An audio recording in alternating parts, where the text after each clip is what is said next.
Well, hello everyone. Today I am talking about one of my favorite things in the entire world, and that is cookies. So if you are going to do any holiday baking for the upcoming holidays, stay with me because I want to show you my baking plan for 2024 and my new grocery list that I'm creating today in OneNote.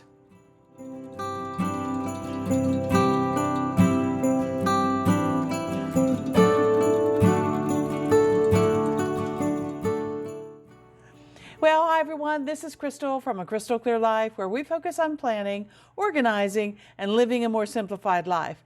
Now, if you can see the mess that is around me, turn my camera a little bit, get my microphone out of the way, you can see that I am in the midst of holiday planning. I have pulled out my tubs and have been inventorying my things. There were a couple tubs that were not labeled, so I needed to get labels on those. I bought some new ornaments that I'm trying to see if they match, all of that kind of thing. So I apologize that the house behind me is quite a mess today, but that's okay because that's what planning and preparation is all about, right? Have it messy now so that when the time comes, everything will be done and put away. I think that's great. Well, today I want to talk to you about my baking plan. As you know, I store everything in OneNote. I have had a holiday planner that I have used in OneNote for the past 4 years or so.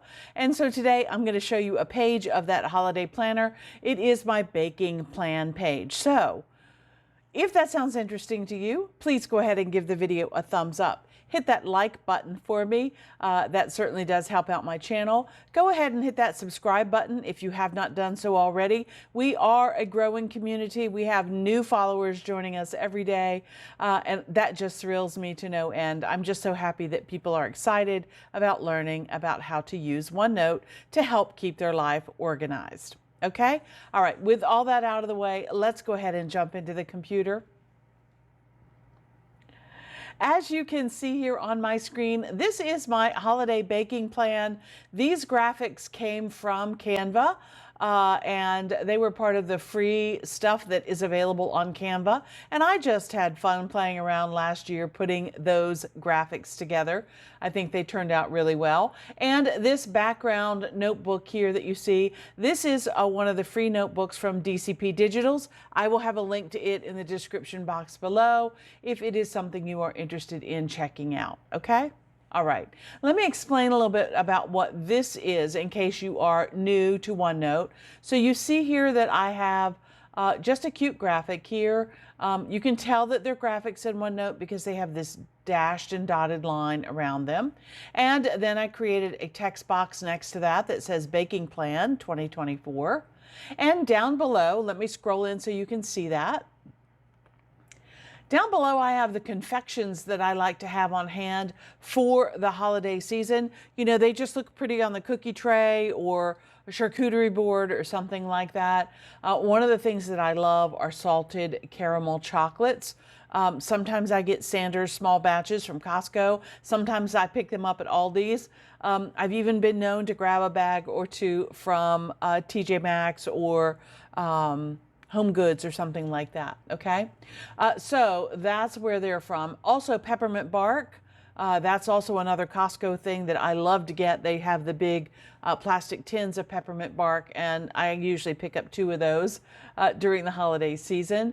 Candied pecans are also something that I love. I have made candied pecans in the past, but last year, you can tell by this little design here on the side that those are actually store-bought. You see my little key over here. And then the last one is mint chocolate covered pretzels. My husband loves chocolate covered pretzels, and these have a little drizzle of peppermint on them, and he absolutely loves those. So I'll add those to the board again for him this year, okay?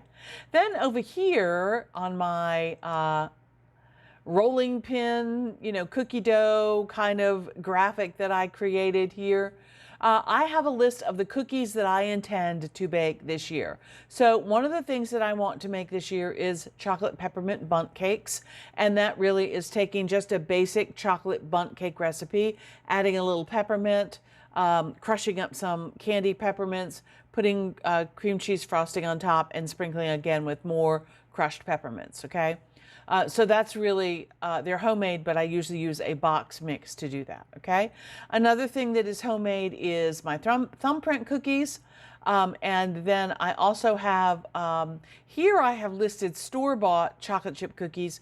There is a grocery store in our area called Wegmans that has delicious little tiny chocolate chip cookies about that big around. They are one of my daughter's favorites. She likes them frozen, so I can buy them at any time of the year, pop them in the freezer, and they stay perfect until I want to pull them out and put them on the cookie plate. So that's great. The next thing that I have listed here is white chocolate cranberry cookies. Again, those are homemade. You can tell by my little logo here. And what I have done here is I have created a link. So everything that has an underline in it or has this white box that pops up is a link. So if I click on that, I can see the cranberry pecan white chocolate cookie recipe right there, and there's a picture of them. They are delicious, okay? Then to get back to what I need, I simply hit my back button and I'm right back on my baking plan page. Brown Eyed Susans is a family favorite for everybody in our family, so that's a definite. If I do nothing else, I have to do Brown Eyed Susans. And then lastly, I have snowball cookies. Some people also call them wedding cakes.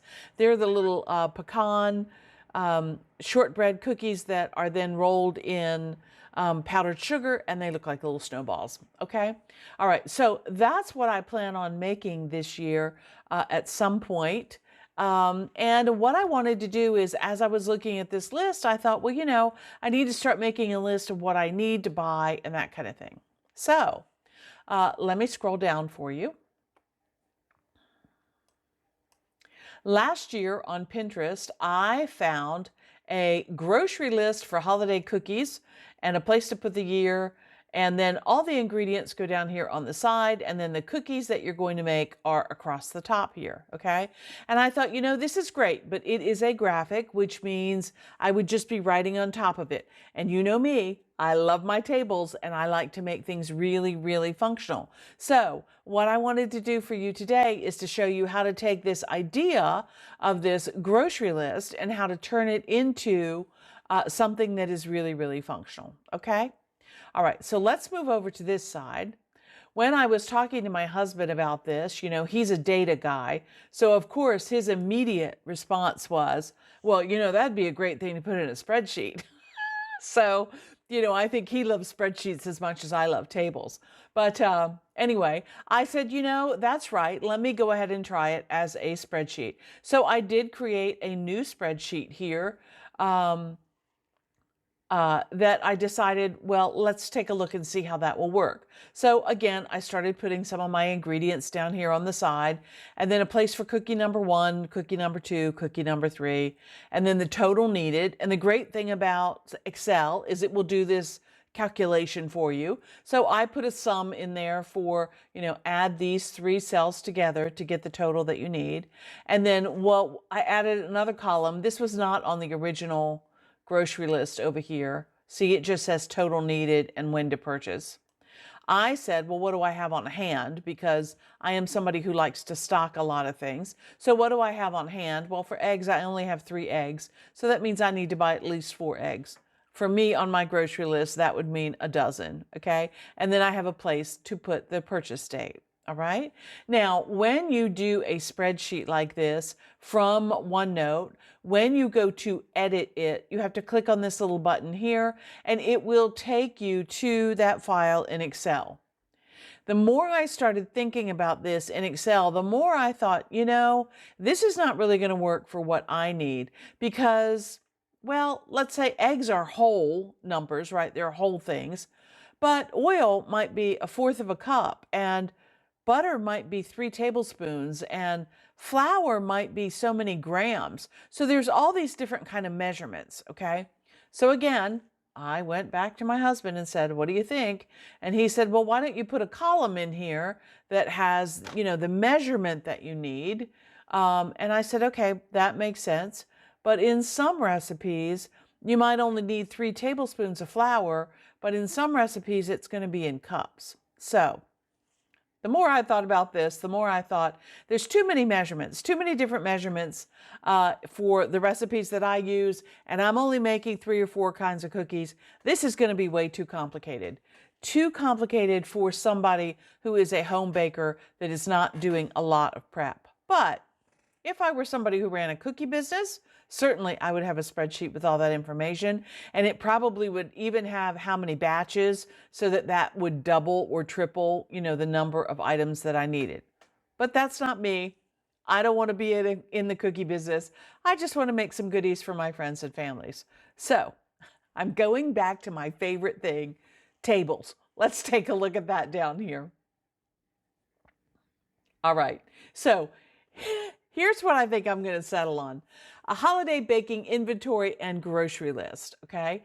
And you can see here, again, I did the same thing. I made a table that is 1, 2, 3, 4, 5, 6, 7, 8 across, and then as many rows as I need, all right? I decided to keep it the same way that I saw the example in Pinterest and put my items down the side and then cookies across here. Let's say I wanted to add more cookies. I could. I simply could go in here and say, you know what? Let's go to table and let's do insert some rows to the right. Now I can do cookie 4, or you can put the name of the cookies. This is going to be my thumbprints. And cookie number 1 in my house is Brown-Eyed Susan's. So I'll put that first. Okay, and cookie number 2 might be chocolate chip. Okay, you get the idea, right? So I can add more columns if I need to, okay? Let's see. And let's fix these spelling mistakes. There you go. Okay, so let's say for Brown-Eyed Susan's, I need 2 eggs.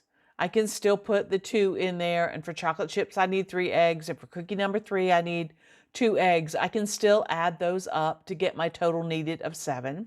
How many do I have on hand? Well, I have 3 in the refrigerator right now because I made quiche last night, so I'm running low on eggs. I need to buy at least 4 eggs. That means I'm going to buy an entire dozen, okay? And then I have a place over here to purchase them. I can either put down when I need to purchase them by, or I can go back and write the date when I actually purchase them, okay? Now, you may ask yourself, Crystal, why are you going to all this trouble to do this, to create this list for your cookies? Well, I don't know about you guys, but in my family, we make the same cookies pretty much every year. And if I go through and do all of this thinking, get all of this information out of my head and on paper somewhere, next year, when I go to start shopping for my cookies, I will know automatically how many eggs I need, how much oil I need, how much flour, how much sugar, all of those kinds of things, because I won't have to think about it. And if I decide to take a set of cookies out, no problem. I can just add or subtract to my table here as I need to, all right? So I think this is going to be great, all right? Now, I want to show you another thing. You might say to me, well, Crystal, how are you going to do this? If your recipes are stored in OneNote, are you going to be jumping back and forth, jumping back and forth? No. Let me show you why. In OneNote, if I go down here to the taskbar and I right click, I can, right here at the very, very bottom, open another window in OneNote. And when I do that, it will come up and you can see now that I have 2 windows. One is floating around and the other one is on top. I'm going to throw it to one side, boom, and it's going to live there. And then I'm going to put my baking plan here, okay? Now, remember I told you that I have all of these links up here on my cookies? All right, so like this, okay? So first of all, let's go to thumbprints, okay? Here is my thumbprint cookie recipe. This is a cookie that my mother has always, always, always made. And this is actually a copy of the recipe that she typed. I took photographs of these and put them in my OneNote notebook because I wanted to keep, the typed memory that my mother had given me, okay? My mother passed 20 years ago, and every year when I make these cookies, the smell and the taste of the cookies makes her feel like she's standing right beside me, okay? So I want to keep this in my OneNote notebook. But by doing it this way, I simply can very easily now be able to see my recipes and fill out my chart at the same time, okay? So I'm going to make this a little bit bigger. And let's scroll down here and get it kind of lined up like that. And here is thumbprint cookies. And so for thumbprint cookies, I need 1/4 cup of shortening.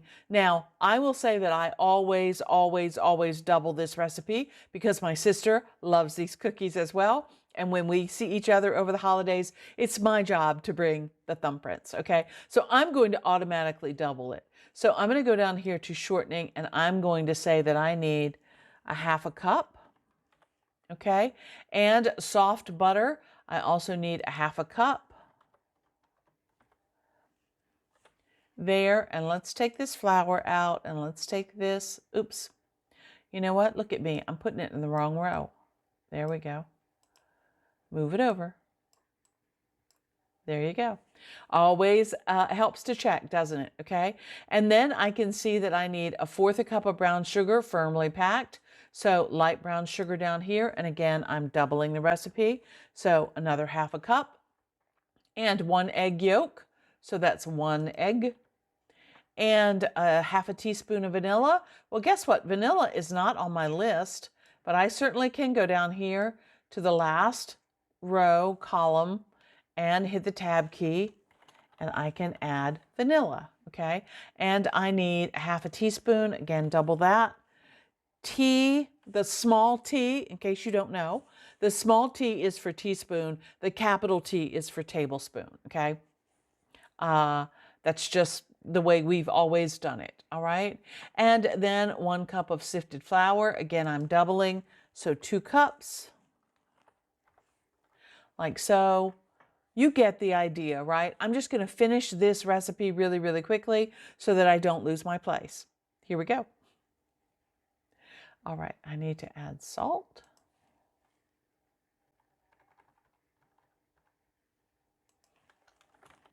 Okay. All right, so there I have, let's see, I'm going to double check. 1, 2, 3, 4, 5, 6, 7, 8 ingredients. 1, 2, 3, 4, 5, 6, 7, 8 ingredients, okay? So I haven't forgotten anything, okay? So that's all I have to do, and then here I can go back, and that takes me back to my baking list, and now I can go to my white chocolate cranberries, and again, I have that same information there, and I can simply add it to, let's say we're going to put that here. These could be the white chocolate,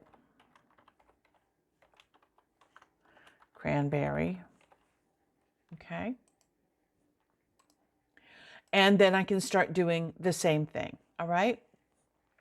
Then once I have all of that done, I can go over here for my total needed by adding all of these things up, check my pantry to see what I have on hand, and then make my list of things that I need to buy. All right. Well, I don't know about you, but I think this is going to be extremely, extremely helpful this year because, like I said, I will have all of that thinking done. It'll be out of my head. And as I go about adding to, my grocery list of things that I need to pick up, I will know exactly what I need for everything that I have for baking. I like to assemble all of my ingredients together, store them in a bag or a place in the pantry, and that makes baking day a lot more easy because all I have to do is take out the shopping bag that I have all of my stuff stored in, except for my refrigerated things, of course, and then I can go ahead and get started with my baking. All right?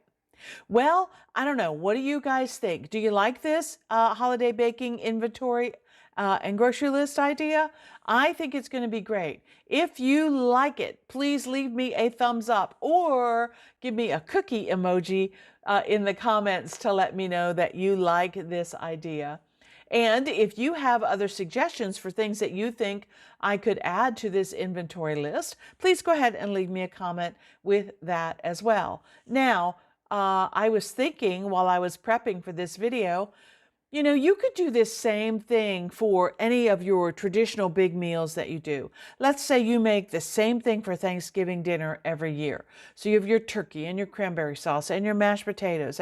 You could make it an entire grocery shopping list for that holiday meal. Same for your, family Hanukkah dinner. Same for your family Christmas dinner or Easter dinner or your favorite birthday dinner or whatever it happens to be.